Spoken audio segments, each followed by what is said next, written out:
By 1981, Carl had murdered so many women in Detroit that even he started to feel the pressure. The city was getting smaller.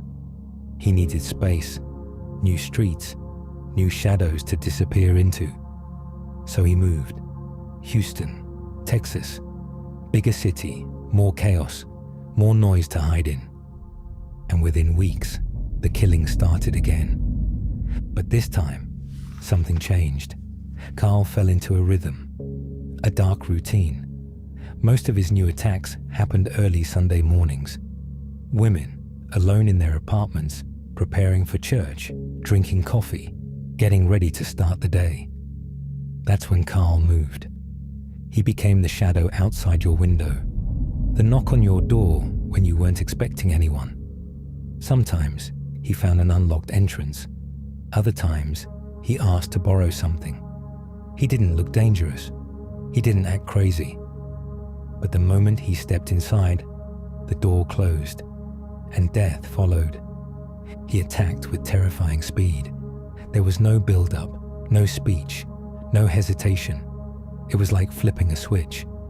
1 second, he was calm. The next, he was tearing someone apart.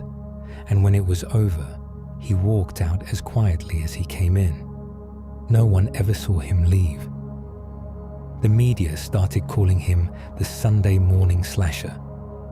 But the police still had no idea who he was. The attacks were still too different. The victims, too, spread out. Houston was massive. Without physical evidence, they were nowhere close. Then Carl made a mistake. May 23rd, 1982. He targeted 2 young women, Melinda Aguilar and Lori Lister. He forced his way into their apartment, tied them up, and began to drown Lori in the bathtub. But Melinda was still alive, and she wasn't staying tied down. She broke free, sprinted to the balcony, and jumped from the 2nd floor, shattered bones, bloodied feet. But she ran, screaming, barefoot across the pavement. She found a neighbor, called 911. When the cops arrived, Carl was already walking out of the complex. Calm, no panic, no sign of guilt. And when they stopped him, he looked at them and said, "I'm the one you're looking for. I've done this before." Carl Watts was in custody. And then he started talking. He confessed to murder after murder. Names, locations, details that hadn't been released to the public. Investigators were stunned. They realized he wasn't just a local killer. This was a serial murderer on a national scale. They suspected him of over 80 murders between Texas and Michigan alone. Some even believed the real number was higher, much higher. But there was a problem. Carl was smart, careful. He never left forensic evidence, no fingerprints, no DNA. And prosecutors were terrified they wouldn't be able to convict him of any of the homicides. So they made a deal. Carl confessed to dozens of murders, and in exchange, he got immunity for all of them. He was only charged with burglary and attempted murder, and was sentenced to 60 years in prison. But there was a catch.